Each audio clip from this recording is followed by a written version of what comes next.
The hum of an old neon sign flickered against the darkened sky, casting a dull glow over the parking lot of Maggie's Diner, a roadside eatery just outside Pittsburgh.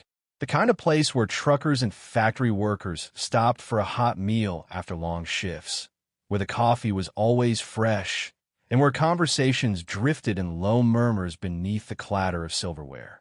Inside, the warm scent of bacon grease and syrup mixed with the sharp bitterness of black coffee.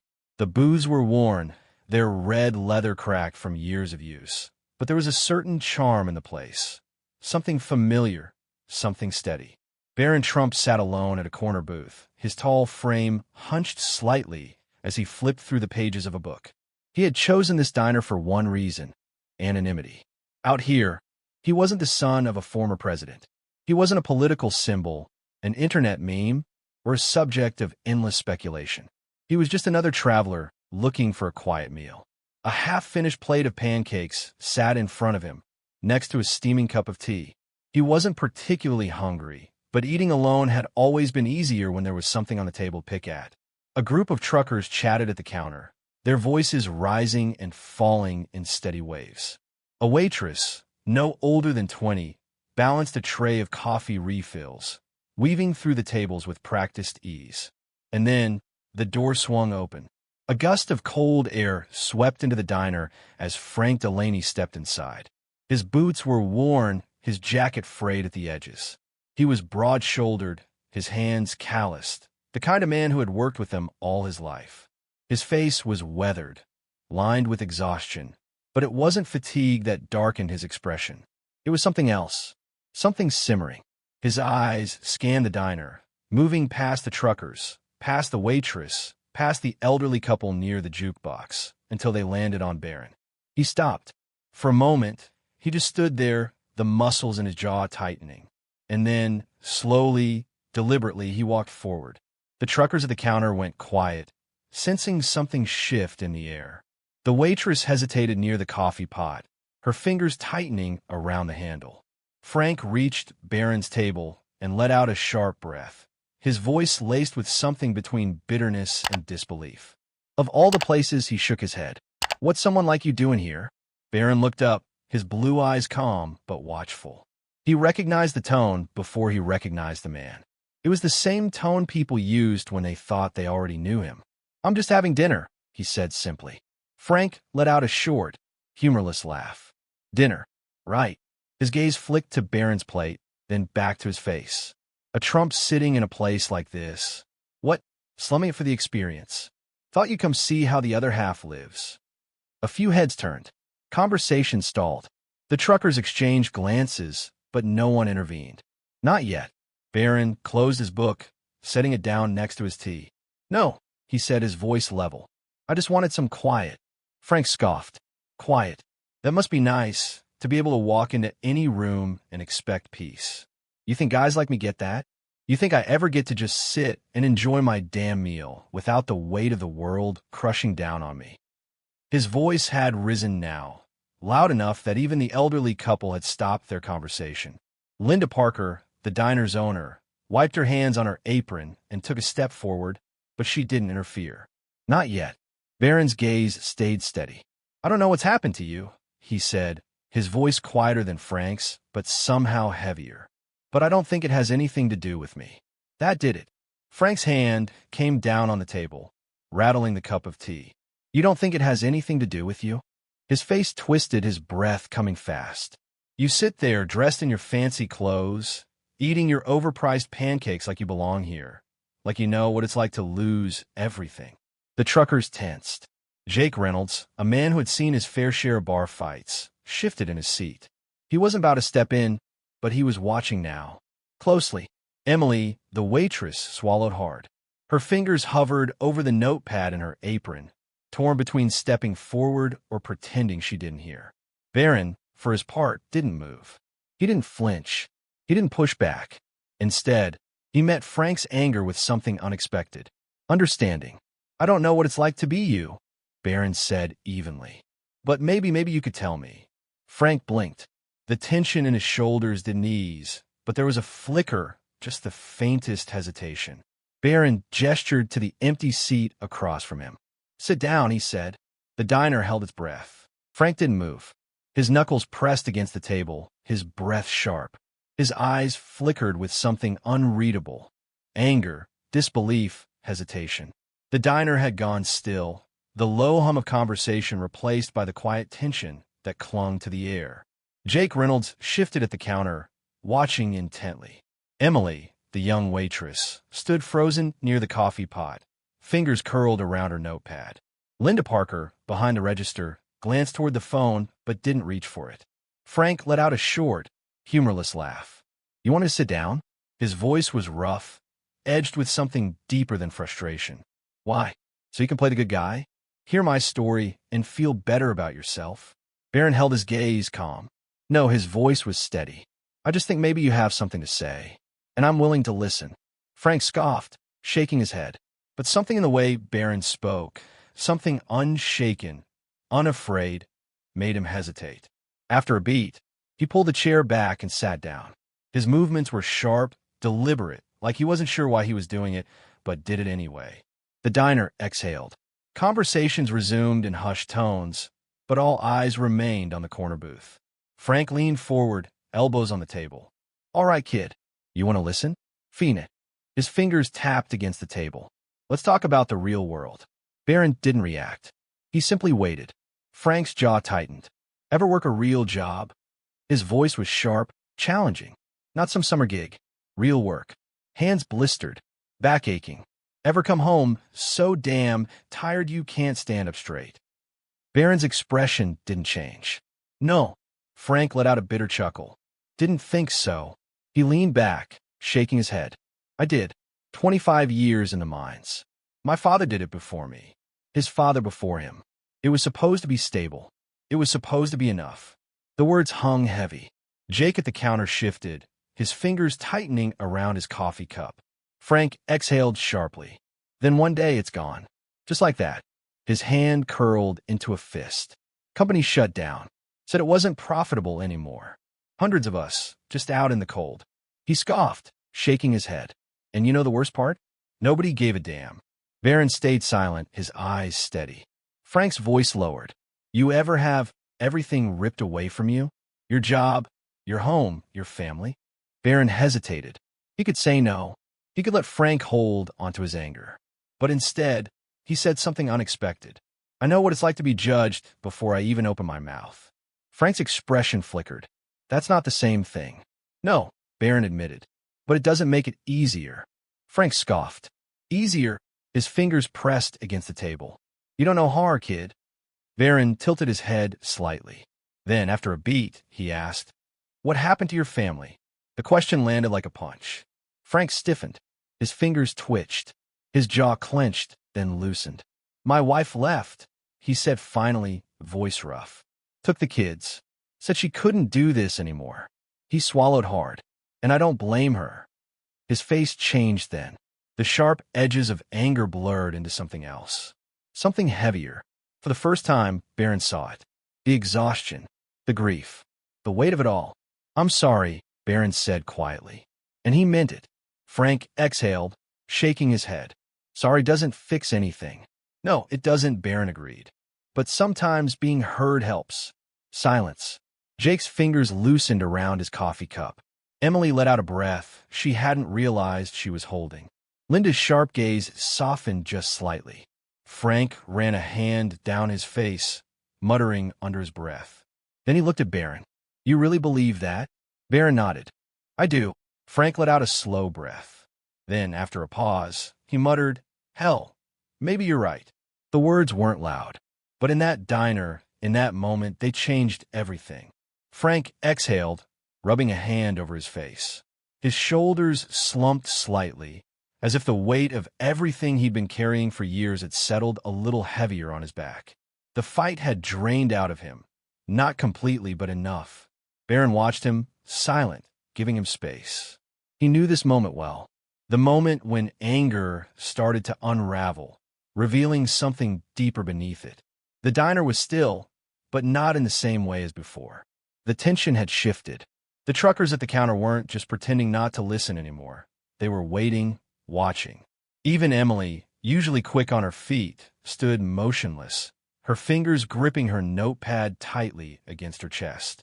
Frank tapped his fingers against the table, the movement restless, agitated. His voice was quieter now, almost like he was speaking more to himself than to Barron. You know what the worst part is? He let out a bitter laugh. It's not just losing the job. It's what comes after. When you go home and you see in their eyes. Your wife. Your kids. His fingers curled slightly. That looked like they're trying to be supportive, but underneath it, it's fear. Disappointment. He swallowed hard. They stop looking at you the same. First, they tell you it's going to be okay. We'll figure it out. We'll make it work. But then the bills pile up. You take whatever odd jobs you can, but it's never enough. You're not enough. He exhaled sharply, shaking his head. And one day they just go. A muscle in his jaw tightened. His hands balled into fists against the table before he forced himself to relax them. She left while I was out looking for work. Packed up the kids, took what she could fit in the car, and drove off. Didn't even leave a damn note.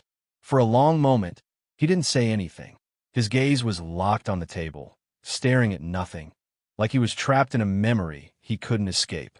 Barron's voice, when he finally spoke, was steady. When was the last time you saw them? Frank's throat worked as he swallowed. Almost 2 years. His fingers twitched slightly before he let out a breath. They're in Ohio now. Her parents took them in. A dry, bitter chuckle. Guess I should be grateful for that. At least they've got a roof over their heads. Barron nodded, absorbing every word. He didn't offer meaningless platitudes. He didn't try to tell Frank it would get better. He just listened. And Frank, maybe for the first time in a long time, kept talking. You know what I hate the most? His voice had a rough edge, but there was something raw beneath it. It's not even that she left. It's not even that I lost my job. His gaze lifted then, meeting Barron's. It's that I don't know who I am anymore. The words hung between them, heavier than anything else he'd said. Barron studied him for a long moment. Then, finally he spoke. I think a lot of people feel that way. Frank scoffed. Not people like you. Barron tilted his head slightly. You sure about that? Frank frowned, but didn't say anything. Barron leaned forward just slightly. His voice was still calm, still steady, but there was something else in it now. Something that made the diner seem a little quieter. Everywhere I go, people think they know who I am before I even say a word. They see my last name, and that's all they need. They think they know my life, what I believe, what I've been through. They don't see me. They see what they want to see. He let out a slow breath. I don't know what it's like to lose my home, but I do know what it's like to feel like you don't belong anywhere. Frank blinked. His expression flickered, just for a second, before his mouth pressed into a thin line. He looked away, shaking his head slightly. You're saying you got hard, huh? I'm saying struggle looks different for everyone. Frank exhaled sharply, rubbing a hand over his face. Hell, he let out a short, dry chuckle. Maybe you got a point. It wasn't a surrender. It wasn't an apology. But it was something. And in that diner, with the hum of the old neon sign flickering just outside the window, it was enough. Frank let out a slow breath, his fingers tapping against the table, more restless now than angry. His shoulders were still tense, but something had shifted. The fight, the raw, unfiltered rage, was fading. Not gone, not entirely, but no longer the force driving his every word. Jake took a sip of his coffee at the counter, his gaze flicking between the two men. Emily, still frozen near the register, barely dared to breathe. Linda crossed her arms, her sharp eyes watching everything unfold like a bartender who had seen too many bar fights start the same way. Frank exhaled again, shaking his head. You know, he muttered, voice rough, I came in here tonight just looking for a damn cup of coffee. He let out a dry, humorless chuckle. Didn't expect to be having conversation like this. Barron stayed silent, waiting. Frank leaned forward, resting his forearms on the table. You want to know the real reason I got so pissed when I saw you sitting here? His jaw tightened. Because I looked at you, and I saw everything I'm never going to have. Barron's expression remained steady, but his eyes sharpened, as if he understood something deeper than the words Frank had just spoken. Frank scoffed, shaking his head. You walk in here with your expensive jacket, reading your damn book like you don't have a care in the world. Meanwhile, I'm out here just trying to scrape by. watching everything I worked for slip through my fingers like it never meant a damn thing. His hands curled into fists. And you? You'll never have to worry about that. You'll never wake up and wonder if today's the day you lose everything. A heavy silence settled over the diner. Even the low hum of the radio playing in the background seemed distant. Barron let the weight of Frank's words sit between them for a moment before he spoke. "You're right." Frank blinked. His jaw tightened, as if he had been expecting an argument, a defense, anything but agreement. "I've never had to wonder where my next meal is coming from," Barron continued. "I've never had to fight just to survive." He tilted his head slightly. "But that doesn't mean I don't know what it's like to feel like people have already decided who you are before you've even spoken." Frank scoffed. "That's not the same thing." "No," Barron admitted, "but it still makes you feel like you don't belong." Frank's fingers twitched slightly against the table. He opened his mouth to argue, then closed it again. Barron leaned forward, his voice quiet but firm. "You saw me sitting here, and you thought you knew everything about me. Just like people look at you and assume they know your story. You let that sink in. But they don't, do they?" Frank's breath hitched, so slight that most wouldn't have noticed. But Barron did. Frank looked away, staring at the chipped edge of the table. His throat worked as he swallowed. When he finally spoke, his voice was quieter. "No." Barron nodded once, as if to say exactly. Frank exhaled sharply, rubbing a hand over his face. "Well," he muttered, "maybe I've been carrying this anger too damn long." Jake shifted at the counter, his expression unreadable. Emily's grip on her notepad loosened just slightly. Linda, watching from behind the register, let out a slow breath. "About damn time," she murmured under her breath. Frank let out another dry chuckle, shaking his head. "Never thought I'd be sitting here, talking about life with someone like you." Barron cracked a small, almost imperceptible smile. "Me neither." For the first time that night, Frank actually laughed. It was rough, short but real. And in that moment, the diner didn't feel quite as heavy anymore. Frank let out a slow breath, his fingers tapping lightly against the table. The weight of his words still hung in the air, but something had shifted. The fight in his voice had faded, replaced by something quieter. Barron watched him waiting. Frank exhaled. "Damn kid," he muttered. "Didn't expect you to actually listen." Barron gave a small shrug. "Didn't expect you to sit down." Frank chuckled. Just barely, but it was real. The diner around them slowly began to move again. Conversations picked up, the clink of silverware returned, but there was a new energy in the air, a kind of unspoken awareness that something had changed. Jake, still watching from the counter, smirked. Linda, arms crossed, nodded slightly to herself. Emily, gripping her notepad, let out a breath. Frank rubbed his jaw, shaking his head. "You know," he muttered, "I walked in here tonight just looking for coffee." His voice was rough but quieter now. "Didn't expect a damn therapy session." Barron allowed a small smile. "Didn't plan on giving one." Frank scoffed, then let out a breath. "Guess I owe you an apology." His voice was gruff, but the sincerity was there. "For judging you before I even knew you." Barron nodded. "And I'm sorry if I ever gave you a reason to feel that way." Frank shook his head. "Nah, that was all me." A pause. Then, slowly, Frank reached across the table. His hand, rough and calloused, hovered for just a second before settling, palm up between them. Barron didn't hesitate. He shook Frank's hand. Jake let out a low whistle. "Well, I'll be damned." Linda smirked. "Took you long enough." Emily blinked quickly, turning away. Frank pulled his hand back, rubbing the back of his neck. He glanced around, suddenly aware of the eyes on him. "I think," he said, clearing his throat, "I owe everyone here an apology." Silence. Frank exhaled. "I came in here angry, mad at the world, and I took it out on someone who didn't deserve it." His gaze flicked to Barron. "That's on me." For a moment, no one spoke. Then Linda walked over and set a fresh cup of coffee in front of him. "Glad you figured that out," she said. Frank huffed out a laugh. Yeah. Jake raised his coffee. Emily smiled. And just like that, the diner felt lighter. Frank picked up his coffee, staring into it. "Maybe it's time I stopped being so damn mad." Barron glanced at him. "Maybe." Frank grunted. "Hell, maybe I'll even call my kids." Barron nodded. I think they'd like that. Frank chuckled. You're a strange kid. Barron smirked. I've been told. The diner returned to its usual rhythm. And tonight, in a tiny roadside diner, something small but significant had changed.